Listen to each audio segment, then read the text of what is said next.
नमस्कार, जय हिंद दोस्तों। आज हम देखने वाले हैं बिहार एसएससी का जो आपका प्रैक्टिस सेट निकाला गया है प्लेटफार्म का वॉल्यूम 2। हम इसी को कंप्लीट कर रहे हैं। वैसे ये आपका जो सेट नंबर है सेट नंबर 9 है। इसके पहले का 8 प्रैक्टिस सेट आपका यहाँ पे अपलोड कर दिया गया है। अगर आप सब लोग वीडियो को नहीं देखे हैं तो उसको देख लीजिए, क्योंकि देखिए आपका एग्जाम का जो डेट है आपका नवंबर के आखिरी वीक में आपका यहाँ पे होने वाला है, तो टाइम आपके पास बहुत ही कम बचा हुआ है। डेली आपको सेट प्रोवाइड किया जा रहा है, तो डेली आप देखिए। और एक और बात आप सब लोग सुन लीजिए कि आप सभी लोग के लिए एक टारगेट बैच जो है शुरुआत कर दिया गया है। टारगेट बैच डेली आपको 3 सेट आपको यहाँ पे प्रोवाइड किया जाएगा। तो आप सभी लोग को करना क्या है कि टारगेट बैच से आपको जुड़ना है। लिंक जो है टारगेट बैच का वीडियो जो है आपको लिंक डिस्क्रिप्शन में मिल जाएगा, उसको देखिए, आराम से टारगेट बैच में जुड़िए, ठीक है। और एक और बात आप सभी लोग को बता दिया जाए कि आप सभी लोग का जो एडिटोरिया की तरफ से वॉल्यूम 2 निकाला गया है बिहार एसएससी, वो भी आपका जल्द ही स्टार्ट होगा और वो आपका टारगेट बैच में पीडीएफ दिया जाएगा। तो चलिए आज का वीडियो जो है, पहला प्रश्न क्या है हम देख लेते हैं। तो ये आपका सेट नंबर 9 है। चलिए पहला प्रश्न आपका बोल रहा है कि अम्लीय शक्ति के संदर्भ में कौन सा निम्न में से एक सही क्रम में है। इनमें से आपको बताना है कि सही क्रम में आपका कौन सा है। चलिए बताइए।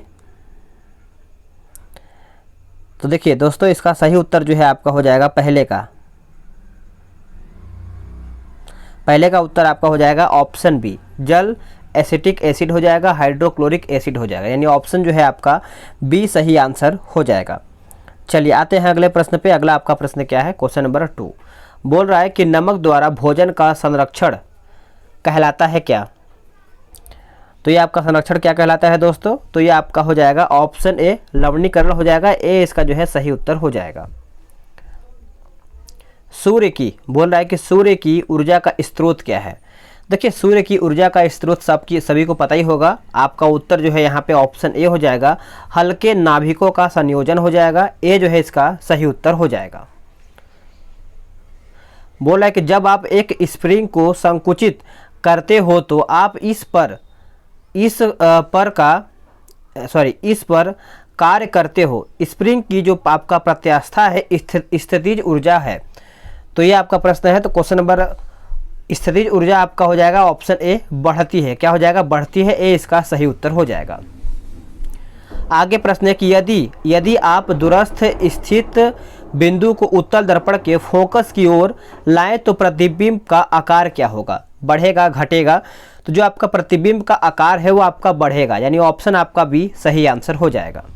नेक्स्ट प्रश्न है, बोला कि एशियाटिक वन्य गधा पाया जाता है कहाँ पे। जो आपका एशियाटिक वन्य गधा है आप सभी को याद रखना पड़ेगा। आंसर जो है आपका हो जाएगा ऑप्शन बी, कच्छ के रण में पाया जाता है। बी इसका जो है सही उत्तर हो जाएगा।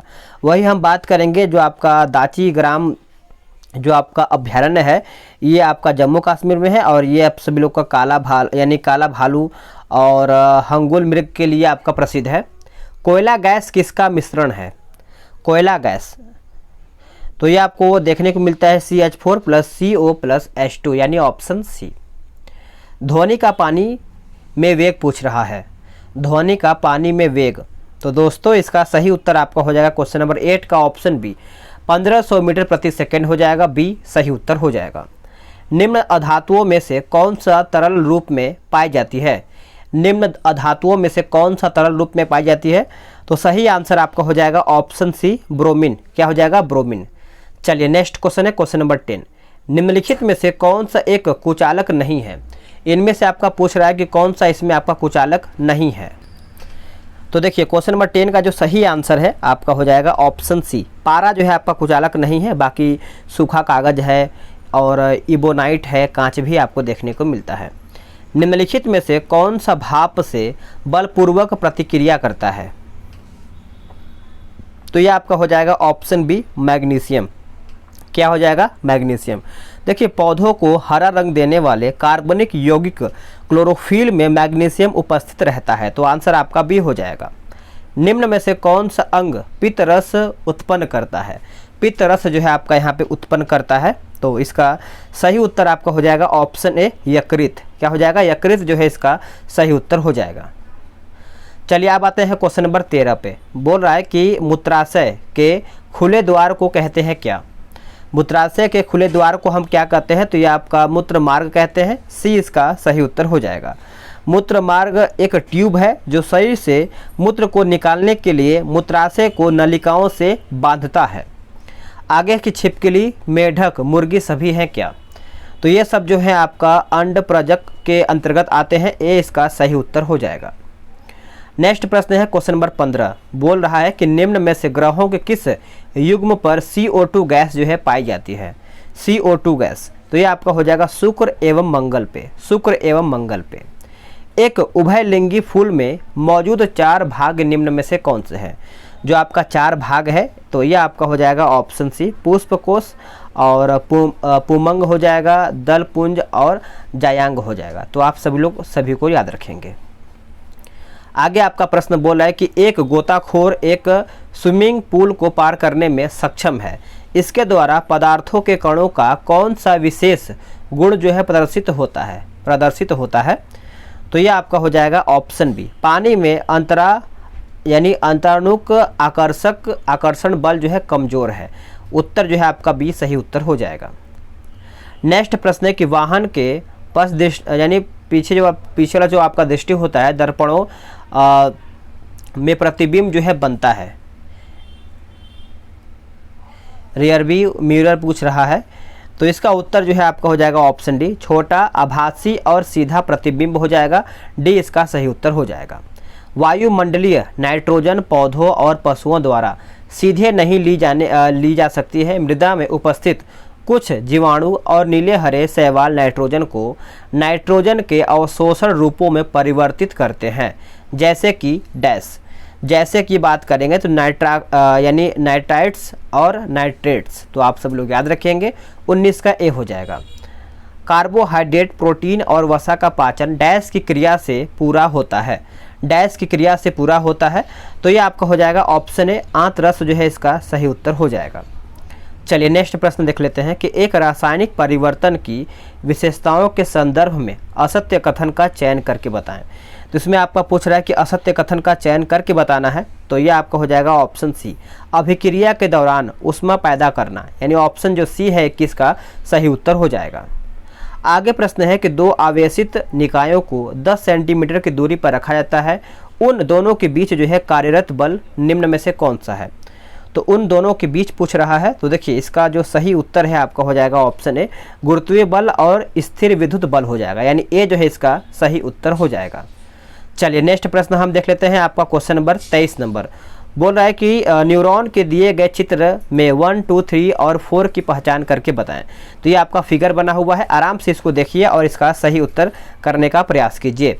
तो अगर हम 23 की बात करेंगे तो इसका आंसर जो है आपका बी हो जाएगा।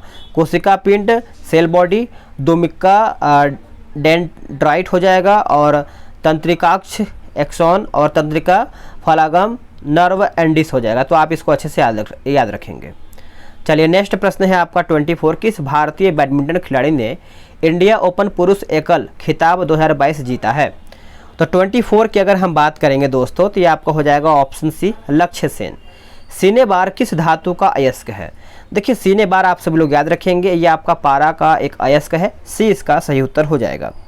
देखिए पारा सफ़ेद व अत्यंत चमकीला धातु है जो कमरे के ताप पर द्रव्य अवस्था में पाया जाता है। आगे प्रश्न है, इसमें देखिए आपका बोला कि दिया गया दूरी समय ग्राफ दर्शाता है। तो आप सब लोग फिगर को अच्छे से देखेंगे और इसका सही आंसर करेंगे। तो इसका सही आंसर आपका हो जाएगा ऑप्शन सी, विश्राम पर एक निकाय, यानी ऑप्शन आपका सी सही उत्तर हो जाएगा। नेक्स्ट प्रश्न है कि कान्हा को किस वर्ष में टाइगर रिजर्व जो है घोषित किया गया था? कान्हा, तो ये आपका सही उत्तर हो जाएगा वर्ष 1973 में। और ये आपका कहाँ पे देखने को मिलता है कान्हा? तो ये आपको मध्य प्रदेश में देखने को मिलता है। आगे प्रश्न है कि भोपाल गैस त्रासदी जो है कौन से वर्ष में हुआ था? भोपाल गैस त्रासदी, तो इसका सही उत्तर हो जाएगा ऑप्शन डी, 1984 में, वर्ष 1984। देखिए मैंने आपको बताया होगा 27 का जो आंसर मैंने बताया आपका 1973, और जो आपका 28 नंबर है भोपाल गैस त्रासदी जो है कौन से वर्ष में हुआ था?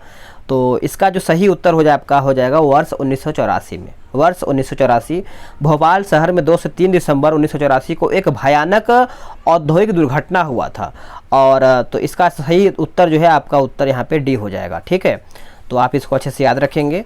और कई बार एग्जाम में पूछा जाता है कि इसमें कौन सा गैस कांड हुआ था, तो करीबन भोपाल गैस कांड में मिथाइल आइसोसाइनाइट नामक जहरीली गैस का रिसाव यहाँ पे हुआ था। आगे प्रश्न है कि माउंट एवरेस्ट पर भारतीय राष्ट्रीय गान का पाठ करने वाला पहला व्यक्ति कौन है? तो पहला व्यक्ति दोस्तों आप सभी लोग याद रखेंगे, आपका ऑप्शन सी हो जाएगा, रत्नेश पांडे। रत्नेश पांडे यानी ऑप्शन सी। निम्नलिखित में से कौन सा भारत में श्रम के बारे में सही है उत्पादन के कारक के रूप में आपको बताना है? तो क्वेश्चन नंबर 30 की अगर हम बात करेंगे तो ऑप्शन ए ही सही हो जाएगा, यह सबसे अधिक मात्रा में होता है, यानी ए जो है इसका सही आंसर हो जाएगा। चलिए आगे देख लेते हैं। आपका अगला प्रश्न है 31 नंबर, बोल रहा है कि भारत में, एक सेकेंड, बोल रहा है कि भारत में आर्थिक सुधारों के बाद से अर्थव्यवस्था के निम्नलिखित क्षेत्रों में से सबसे, माफ कीजिएगा, निम्नलिखित क्षेत्रों में से किसमें सबसे ज़्यादा जो है बढ़ोतरी हुई है? सबसे अधिक जो है आपका बढ़ोतरी किसमें देखने को मिला है? तो ये आपका हो जाएगा तृतीय क्षेत्र, यानी ऑप्शन सी सही उत्तर हो जाएगा। ठीक है, चलिए नेक्स्ट प्रश्न है कि डॉक्टर बी.आर. अम्बेडकर द्वारा किस अनुच्छेद को भारतीय संविधान का हृदय तथा आत्मा के रूप में वर्णित किया गया है? देखिए वीडियो अगर आपको पसंद आ रहा है तो वीडियो को लाइक करते चलिएगा। अगर आप सपोर्ट बनाए रहेंगे तो कहीं ना कहीं बिहार एसएससी सीजीएल के लिए आप सभी लोग के लिए अच्छा से अच्छा और बेहतर से बेहतर प्रयास किया जाएगा।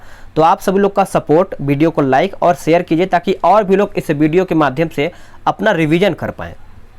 तो इसका आंसर आपको हो जाएगा अनुच्छेद 32। अनुच्छेद 32 आगे कि डैश सरकार में राजनीतिक शक्तियों को अधिक से अधिक नागरिकों में विभाजित किया जाता है या फिर की जाती है?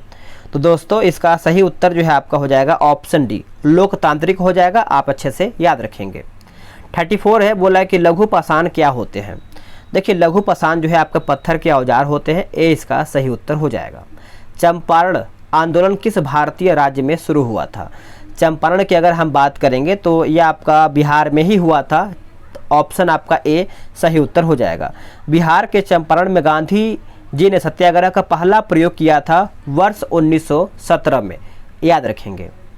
नेक्स्ट प्रश्न आपका बोल रहा है कि ग्रहों में मंगल ग्रह सूर्य से कौन से स्थान पर अवस्थित है? तो स्थान पूछ रहा है, तो 36 का जो आंसर है आपका हो जाएगा ऑप्शन डी, चौथे स्थान पर ये आपका मंगल जो है आता है। तो आप इसको अच्छे से याद रखेंगे।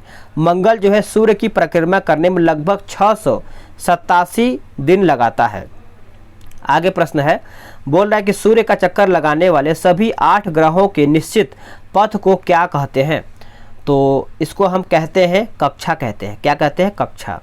कौन सा एकमात्र खेल है जहां राग बोलना अनिवार्य है? राग या फिर बोलना जो है अनिवार्य है। तो इसका सही आंसर आपका हो जाएगा 38 का ऑप्शन ए, कबड्डी। कबड्डी जब भी आप खेलेंगे तो कुछ न कुछ कबड्डी या फिर बहुत सारा लोग बोलते हैं तो वो भी आप कुछ न कुछ बोलना ही पड़ेगा, तभी आप ये कबड्डी खेल पाएंगे। आगे प्रश्न है, क्योंकि इसमें क्या होता है कि सांस वाली बात होती है कि आपका सांस टूटना नहीं चाहिए, 1 मिनट 30 सेकेंड जो भी है। आगे प्रश्न है, बोला कि एक यानी an introduction of the dreamland नामक पुस्तक के लेखक जो हैं कौन है? तो दोस्तों इसका उत्तर आपका हो जाएगा ऑप्शन बी हो जाएगा भगत सिंह। क्या हो जाएगा? भगत सिंह। आगे प्रश्न है, बोला है कि नटाल इंडियन कांग्रेस के संस्थापक निम्नलिखित में से कौन थे? आंसर हो जाएगा ऑप्शन सी, महात्मा गांधी जी। महात्मा गांधी ने दक्षिण अफ्रीका में 1894 ईस्वी में नटाल इंडियन कांग्रेस की स्थापना किया था। आगे कि वेदा डैश में पाया जाने वाला एक समुदाय है, ये कहाँ पर पाया जाने वाला है? तो ये आपका हो जाएगा ऑप्शन ए, श्रीलंका में। क्या हो जाएगा? श्रीलंका जो है इसका सही उत्तर हो जाएगा। विदेशी मुद्रा विनिमय अधिनियम को भारत में डैश द्वारा प्रतिस्थापित किया गया था। प्रतिस्थापित जो है आपका यहाँ पे किया गया था। तो सही उत्तर आपका हो जाएगा ऑप्शन डी, विदेशी मुद्रा प्रबंधन अधिनियम जो है इसका सही उत्तर हो जाएगा। चलिए आगे देख लेते हैं अगला आपका प्रश्न क्या है। अगला प्रश्न है 43 नंबर, बोल रहा है कि भारत में डैश को भारतीय संविधान के अंगीकरण के उपलक्ष्य में संविधान दिवस जो है मनाया गया था कब या फिर मनाया जाता है कब? तो दोस्तों ये आपको पता ही होगा 26 नवंबर को। 26 नवंबर यानी ऑप्शन बी। आप याद रखेंगे अच्छे तरीके से कि ग्रेनविले ऑस्टिन ने कहा था कि भारतीय यानी संविधान सभा कांग्रेस थी और कांग्रेस भारत। तो आपका उत्तर 26 नवंबर हो जाएगा। भारत का पहला वित्त आयोग किस वर्ष में स्थापित किया गया था? तो वित्त आयोग की बात करेंगे तो वर्ष 1951 यानी ऑप्शन ए। डैश एक वैश्विक अंतर्राष्ट्रीय संगठन है जो राष्ट्रों के बीच व्यापार के नियमों का निर्धारण जो है करता है। तो सही उत्तर आपका हो जाएगा ऑप्शन सी, विश्व व्यापार संगठन हो जाएगा, सी इसका उत्तर हो जाएगा। कब ग्राम पंचायत के उपमुखिया के विरुद्ध कोई अविश्वास प्रस्ताव नहीं लाया जा सकता है? तो नहीं लाया जा सकता है, तो इसका उत्तर क्या होगा बताइएगा। तो इसका 46 का जो आंसर है आपका हो जाएगा ऑप्शन ए, ग्राम पंचायत के कार्यकाल के अंतिम 6 माह के दौरान, यानी ऑप्शन ए। पुरुषों के लिए घो और महिलाओं के लिए केरा या कीरा पारंपरिक पहनावा है जिसे डैश में पहना जाता है, यानी ये कहाँ पर पहना जाता है? तो याद रखेंगे ये आपका भूटान हो जाएगा, यानी ऑप्शन डी। आगे प्रश्न है, बोला कि बिकमिंग पुस्तक के लेखक या फिर लेखिका जो है कौन है? बिकमिंग। तो सही आंसर आपका हो जाएगा 48 का option B, Michelle Obama. Michelle Obama यानी ऑप्शन बी सही उत्तर हो जाएगा। वही हम बात करेंगे बराक ओबामा का क्या है। तो अ प्रोमिस्ड लैंड जो है के लेखक कौन है? बराक ओबामा हैं। आगे प्रश्न है कि वर्ष 1996 ईस्वी में भारत और डैश ने फरक्का में गंगा के पानी के बंटवारे को लेकर के एक समझौता पर हस्ताक्षर किए गए थे। तो इसका उत्तर आपका हो जाएगा ऑप्शन बी, बांग्लादेश। आगे है कि पूर्व भारतीय क्रिकेटर बापू, जो कि बापू नाडकर्णी 1964 ईस्वी में डैश में इसके खिलाफ एक टेस्ट मैच में लगातार 21.5 ओवर मैडन गेंदबाजी करने के रिकॉर्ड के लिए जाने जाते हैं। तो इसका उत्तर जो है आपका हो जाएगा ऑप्शन ए, इंग्लैंड इसका सही उत्तर हो जाएगा। आगे प्रश्न है कि कोयना, तुंगभद्रा और भीमा किस नदी की प्रमुख सहायक नदियाँ हैं? तो यहाँ पे पूछ रहा है, तो ये आपका हो जाएगा ऑप्शन सी, कृष्णा की। जिला परिषद पंचायती राज व्यवस्था का कौन सा स्तर है? तो ये कौन सा स्तर है दोस्तों? तो ये आपको देखने को मिलता है ऑप्शन सी, तीसरा स्तर है, यानी ऑप्शन सी। लोकसभा की व्यापार सलाहकार समिति की अध्यक्षता जो है कौन करता है? तो ये करता है आपका लोकसभा का अध्यक्ष, याद रखेंगे लोकसभा का अध्यक्ष। नेक्स्ट प्रश्न है 54 नंबर, निम्नलिखित में से कौन सा भारतीय राज्य नवंबर 2019 में आय चक्रवात बुलबुल से प्रभावित हुआ था? तो ये जो आपका प्रभावित हुआ था, पश्चिम बंगाल प्रभावित हुआ था बुलबुल चक्रवात से। तो आप अच्छे से याद रखेंगे। पानीपत की पहली लड़ाई इब्राहिम लोदी और किसके बीच में हुआ था? देखिए पहले आप याद रखेंगे जो आपका पानीपत का युद्ध हुआ था ये आपका 1526 में हुआ था, ठीक है। और ये किसके किसके बीच में हुआ था? तो ये आपका इब्राहिम लोदी और बाबर के बीच में हुआ था, जिसमें बाबर विजयी हुआ था। तो आप इस पॉइंट को अच्छे से याद रखेंगे। चलिए नेक्स्ट प्रश्न हम देख लेते हैं। आगे प्रश्न है आपका क्वेश्चन नंबर 56 नंबर, बोल रहा है कि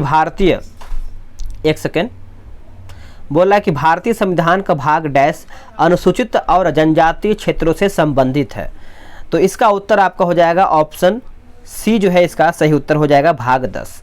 चलिए नेक्स्ट प्रश्न है कि सम्राट डैश की कब्र के पास पाई गई आदमकद आकृति का वर्णन चीन की टेराकोटा सेना के रूप में किया गया है। टेराकोटा सेना, तो इसका सही आंसर आपका हो जाएगा 57 का, बताइए क्या होगा? तो ये आपका हो जाएगा चीन सी हुआंग हो जाएगा, डी इसका सही उत्तर हो जाएगा। भारतीय संविधान का भाग डैश वित्त संपत्ति अनुबंध और वाद से संबंधित है। तो इसका सही आंसर आपका हो जाएगा ऑप्शन सी, जो है इसका सही उत्तर हो जाएगा। चलिए नेक्स्ट क्वेश्चन देख लेते हैं। क्वेश्चन नंबर 59 बोल रहा है कि निम्नलिखित में से दक्षिण अफ्रीका की प्रशासनिक राजधानी जो है कौन सी है? प्रशासनिक राजधानी के बारे में पूछ रहा है, तो ये आपका हो जाएगा ऑप्शन डी, प्रिटोरिया। क्या हो जाएगा? प्रिटोरिया जो है इसका सही उत्तर हो जाएगा। आगे प्रश्न है आपका 60 नंबर, बोल रहा है कि लेसान विशालकाय बुद्ध एक यूनेस्को विश्व धरोहर स्थल है जो डैश में स्थित है। तो ये कहाँ पर स्थित है? तो देखिए ये आपको देखने को मिलता है चाइना, यानी चीन में ये आपको देखने को मिलता है, बी सही उत्तर हो जाएगा। नेक्स्ट प्रश्न है कि नई दिल्ली में मुख्यालय सहित प्रवर्तन निदेशालय की स्थापना वर्ष डैश में किया गया था। तो ये आपका जो किया गया था वर्ष 1956 में किया गया था, यानी ऑप्शन ए। निम्नलिखित में से कौन सा यूनेस्को का विश्व धरोहर स्थल जो है नहीं है? तो इसमें कौन नहीं शामिल है, ये आपका प्रश्न पूछ रहा है। तो गेटवे ऑफ इंडिया जो है इसमें आपका शामिल नहीं है, बाकी अजंता की गुफा है, सुंदरवन का राष्ट्रीय उद्यान है और लाल किला का परिसर है। नेक्स्ट प्रश्न है आपका, बोल रहा है कि 63 नंबर, डैश का फारसी में रजमनामा के रूप में अनुवाद किया गया था? रजमनामा, तो ये आपका हो जाएगा ऑप्शन डी महाभारत। खानवा की लड़ाई किस वर्ष में लड़ी गई थी? देखिए खानवा की लड़ाई याद रखेंगे 1527 यानी ऑप्शन बी। अगला है कि गंगाखर पुनसुम विश्व का सबसे ऊंचा पर्वतों में से एक है जिस पर अब तक कोई चढ़ नहीं पाया है, यह कहाँ पर स्थित है? तो दोस्तों ये आपको देखने को मिलता है भूटान में। कहाँ पे? भूटान में। नेक्स्ट प्रश्न है कि विशाल गिलहरी किस राज्य की राजकीय पशु है? तो इसका उत्तर क्या होगा बताइएगा। देखिए इसका उत्तर आपका हो जाएगा ऑप्शन ए महाराष्ट्र का है, याद रखेंगे सभी लोग। नेक्स्ट प्रश्न है कि पटियाला वंश के संस्थापक कौन थे? देखिए पटियाला वंश की अगर हम बात करेंगे तो ये आपके हो जाएंगे ऑप्शन बी आला सिंह। क्या हो जाएगा? आला सिंह। स्वयंभूनाथ स्तूप जो है कहाँ पर स्थित है? तो ये आपको देखने को मिलता है काठमांडू, नेपाल के काठमांडू में। आगे आपका प्रश्न बोल रहा है कि ये सब देखिए आपका मैथ्स का क्वेश्चन है, तो इसको हम स्किप करेंगे और सीधे हम जीके जीएस पे आएंगे। ठीक है, कुछ और आपका प्रश्न 5-6 प्रश्न और आपका यहाँ पे छूटा हुआ है, तो इसको भी हम फटाफट देख ही लेते हैं। हमको लग रहा है लास्ट में दिया होगा, लीजिए यहाँ पे दिया हुआ है। चलिए आपका है 44 से, बोला कि accidental prime minister making and unmaking of Manmohan Singh पुस्तक के लेखक कौन है? तो दोस्तों इसका जो सही उत्तर है आपका हो जाएगा 144 नंबर। बताइए क्या होगा इसका आंसर? इसका सही उत्तर आपका हो जाएगा ऑप्शन ए संजय बारू। भारत में याचिकाओं पर समिति के कितने सदस्य हैं? तो कितने सदस्य हैं? तो इसका सही उत्तर आपका हो जाएगा ऑप्शन ए 10। नेक्स्ट कि जब उच्च स्तर से बहती हुई गिरिपद मंद ढाल के मैदानों में प्रवेश करती है तब क्या निर्मित होता है? तब यह आपका जलोढ़ शंकु हो जाएगा, यानी option C. B R Ambedkar जो संविधान प्रारूप समिति के अध्यक्ष थे, वे निम्न में से किस विधान परिषद से थे? तो दोस्तों इसका सही उत्तर आपका हो जाएगा ऑप्शन ए बॉम्बे। भारत में वायु रोकथाम और प्रदूषण नियंत्रण अधिनियम जो है कब लागू हुआ था? तो यह आपको देखने को मिलता है वर्ष 1981 में। सिकंदर ने भारत के किस शासक को हराया था? तो यह आपका हो जाएगा ऑप्शन बी पोरस। भारत में वर्तमान मुख्य आर्थिक सलाहकार कौन है? तो वर्तमान में पूछ रहा है, तो ये आपका हो जाएगा वी अनंत नागेश्वरम हो जाएगा, यानी ऑप्शन सी इसका सही उत्तर हो जाएगा। दोस्तों आप सब लोग का यहीं पर सेट समाप्त होता है। देखिए टारगेट बैच से आप सब लोग फटाफट जुड़िए, क्योंकि टारगेट बैच आपका डेली भर रहा है, तो कहीं ना कहीं संख्या अधिक है, तो भरने की चांस बहुत अधिक है। तो वीडियो को लाइक करना है, शेयर करना है और टारगेट बैच में जल्दी से जुड़ना है। लिंक जो है आपको टारगेट बैच में जुड़ने के लिए आपको मिल जाएगा, वहाँ पे देख लीजिए, समझ लीजिए, उसके बाद आप टारगेट बैच से जुड़ेंगे। मिलते हैं एक नई वीडियो में, आज के लिए इतना ही।